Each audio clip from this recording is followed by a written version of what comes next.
memang di antara wanita-wanita yang Rasulullah nikahkan yang masih perawan Siti Aisyah. Semuanya semuanya janda.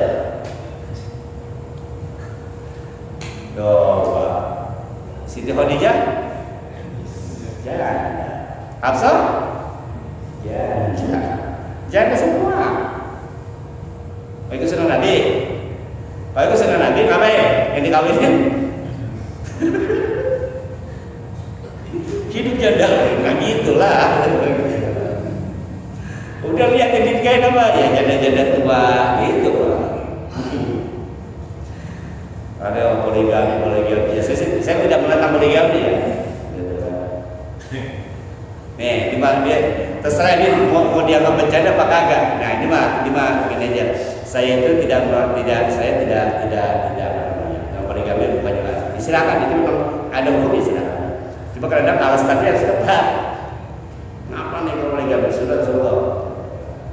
Rasulullah itu, nah ingat deh, Rasulullah itu nikah dengan Siti Khadijah, betul nggak? Yang pertama kali Rasulullah menikah dengan Siti Khadijah. Ketika Rasulullah menikah dengan Siti Khadijah, apakah Rasulullah poligami? Ketika Rasulullah menikah dengan Siti Khadijah, apakah Rasulullah poligami? Tidak. Rasulullah poligami setelah Siti Khadijah meninggal. Jadi kalau mau kawin lagi tunggu bini yang pertama. Itu saudara. Ada kita ngobrol lagi di bahas poligami. Nah itu Pak, kalau ada yang mau lihat yang begitu hati-hati gitu. Ya Allah, ya Allah. Dah, saya mau nyebutin nama mudah-mudahan dah. Siapa kek? Habis kalau tidak ke saya sih Pak, sampai keluar lagi di Pak. Enggak. Kalau mau nikah lagi silahkan, ya kan? Karena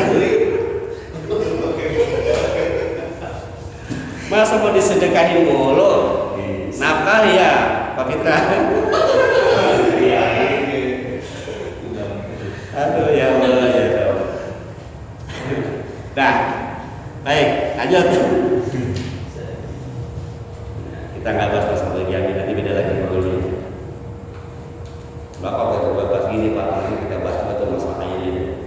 Bang di rumah atau balik dan bisa masalah itu sebenarnya pengertian khusus itu cuma nanti cuma jadi perdebatan nanti. Ujung-ujungnya nanti saya nggak mau sadar juga tuh. Sama orangnya yang masih senang, yang masih ke sana. Baik, Imam Ahmad mengatakan bahwa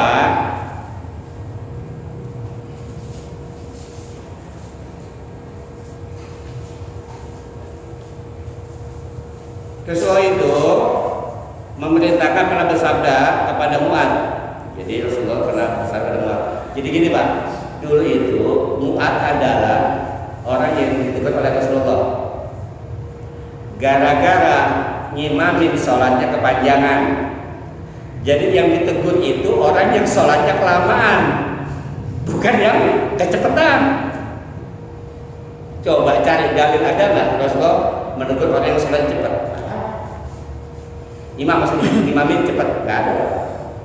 Tapi untuk yang sholatnya lama pernah nggak ditegur? Tegur. Jadi dulu Mu'ad itu mimpin sholat, ya kan ketika beliau itu terus berdakwah, mimpin sholatnya lama, pengen itu Rasulullah itu kalau sholat itu kan gitu Pak, satu rakaat aja nih, pernah kita bahas dulu kan, Al-Baqarah, kata Aisyah, kata berapa? Rukun, kagak, bablas lagi terus, 3 surat baru, itu pun 3 surat Al-Baqarah, bukan para kita 10 kan.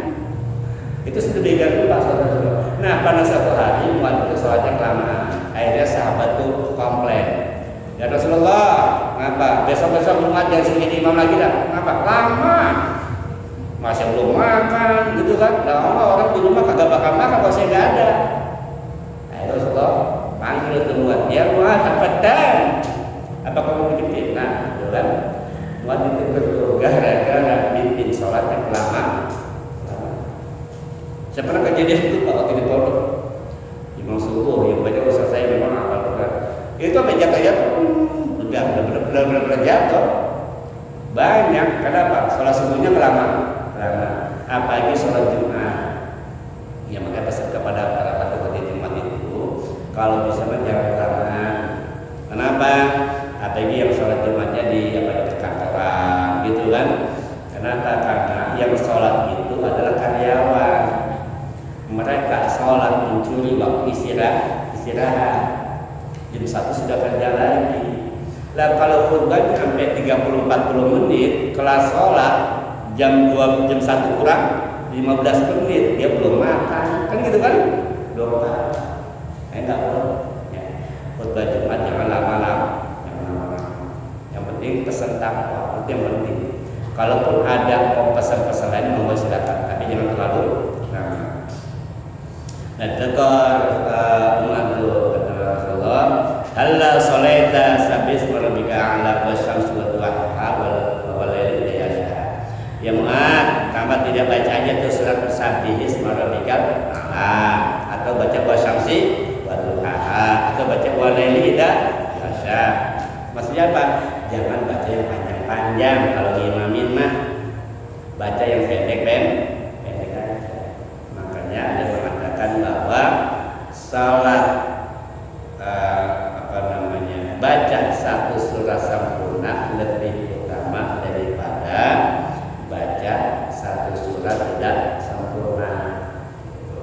Ya, tapi boleh nggak ya? Boleh, monggo silakan. Ya, monggo silakan.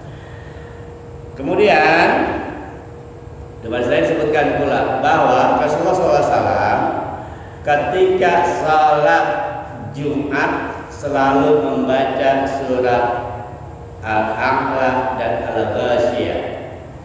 Jadi rakaat pertama baca ya Pak, Sabbihisma rabbikal a'la. Rakaat pertama. Rakaat kedua dibaca adalah Hal ataka hadithul ghasyiyah. Begitupun ketika datang Idul Fitri dan Idul Adha, Rasulullah mengimami sholatnya ketika sholat Id, bacanya Sabbihis dan Al-Ghasyiyah. Lalu bagaimana jika hari raya jatuh pada hari Jumat? Pernah kan ya? Lebaran dari Jumat.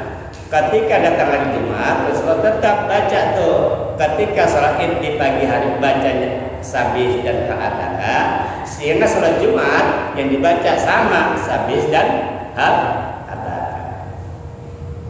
Tuh ya, salah satu kelebihan dari surat Al-A'la atau Sabbihis dan Al-Ataka atau Al-Ghasyiyah.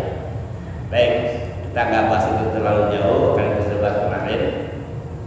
Nah, sekarang kita sedikit masuk masalah ayat-ayatnya ya. Bismillahirrahmanirrahim. Sabbihisma rabbika a'la alladzi khalaqa fasawwa walladzi qaddara fahada walladzi akhrajal mar'a faja'alahu ghusaan ahwa.